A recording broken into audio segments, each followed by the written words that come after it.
A hidden kingdom in Indian history. आज हम बात करेंगे चंबा रियासत के बारे में।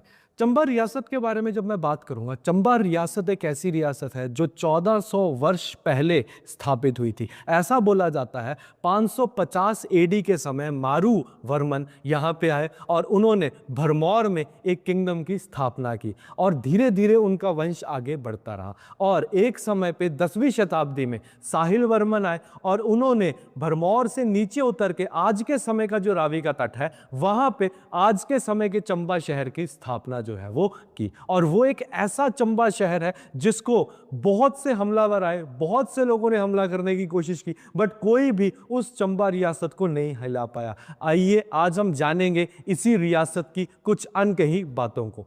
तो सबसे पहले एक मैं आपको चीज बताता हूं।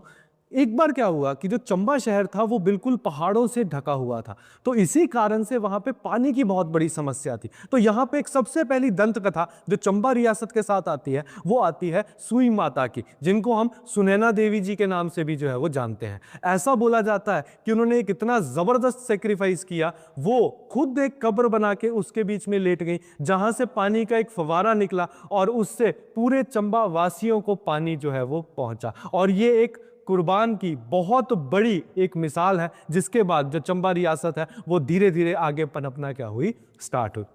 आगे हम चलते हैं तो चंबा के बारे में और बहुत सी स्टोरीज हैं, बहुत सी कहानियां हैं, जिसमें एक कहानी और बहुत जबरदस्त आती है कि जो चंबा है ना वो कभी भी किसी भी किंगडम के अधीन नहीं हुआ। बहुत बार मुगलों ने यहाँ पे हमला करने की कोशिश की, बहुत बार अंग्रेजों ने हमला करने की कोशिश की। जैसे भारत के अलग अलग साम्राज्य अलग अलग समय पे किसी ना किसी के समय पे अधीन हो जाते थे, बट चंबा कभी भी ऐसा नहीं हुआ। चंबा के अंदर दो चीजें थी, एक था हौसला और दूसरा क्या था, कूटनीति। ये बहुत बड़े डिप्लोमेटिक किंग्स थे। आपको एक एग्जांपल से समझाता हूं। एक राजा थे पृथ्वी सिंह। पृथ्वी सिंह इतने ज्यादा करीबी बन गए शाहजहां के कि जो शाहजहां है उसने चंबा के ऊपर हमला करने की बजाय वहां का जो आर्ट एंड कल्चर है उसकी डेवलपमेंट करने के ऊपर काम करना जो है वो शुरू कर दिया। तो ये एक डिप्लोमेटिक रिलेशन था जिसकी वजह से चंबा किंगडम इस लेवल के ऊपर जो है वो पहुंचा। फिर हम अगली बात करते हैं, यहां पे धीरे धीरे अंग्रेज आना स्टार्ट हुए। अंग्रेजों ने यहां पे आके चंबा में पहुंच के कोशिश की कि हम क्या करते हैं, यहां पे इस किंगडम के अंदर आएंगे और इसको भी वैसे ही डिस्ट्रॉय करेंगे जैसे पूरा हिमाचल हमने डिस्ट्रॉय किया। बट यहां पे भी जो चंबा के राजा थे वो बहुत समझदार थे। चंबा के राजा, आप अगर कभी हिमाचल की हिस्ट्री उठा के देखेंगे तो सबसे पहले स्कूल्स के बारे में बात करें, पोस्ट ऑफिस के बारे में बात करें, डिस्पेंसरीज के बारे में बात करें, हॉस्पिटल्स के बारे में बात करें, उस फील्ड में डेवलपमेंट होना जो शुरू हुई थी वो चंबा से ही। जिस तरह से डेवलपमेंट शिमला में होना स्टार्ट हुई थी उसी के बराबर चंबा में भी डेवलपमेंट होना जो है वो शुरू हुई थी। और ये एक डिप्लोमेसी थी जिसमें कभी भी कोई राजा ब्रिटिशर्स के साथ डायरेक्टली लड़ाई में जो है वो नहीं फंसा। इसी कारण से चंबा को एक महान किंगडम के फॉर्म से वो है जाना जाता है। एक और बात, चंबा जो है उसकी 14 साल की वंशावली बिल्कुल इंटैक्ट है। वो सारी की सारी वंशावली इंटैक्ट है। कौन कौन राजा आए, कौन कौन राजा ने रूल किया, कौन कौन सा राजा किस किस किंगडम में आया, वो सब कुछ वहां पे एक रिकॉर्ड की फॉर्म में जो है वो मेंटेन है। तो वो उसी किंगडम के अंदर हो सकता है जिस किंगडम को कभी किसी ने हराने की कोशिश ना की हो।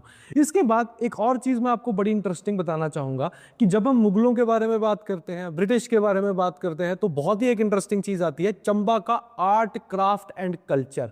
अब चंबा रुमाल आप सबने सुना ही होगा। इवन जब मैं हिस्ट्री उठा के देखता हूं तो कॉपर प्लेट्स के बारे में भी हम रेफरेंस देखते हैं, वो भी सबसे पहले हम चंबा का ही नाम वहां पे लेते हैं। चंबा रुमाल जिसको इवन जीआई टैग भी मिला है और देश विदेश में अलग अलग जगह उसके बारे में बहुत ज्यादा प्रेज होती है। उसको भी डेवलप करने वाले जो है वो कौन थे, आपके चंबा के आपका किंगडम था।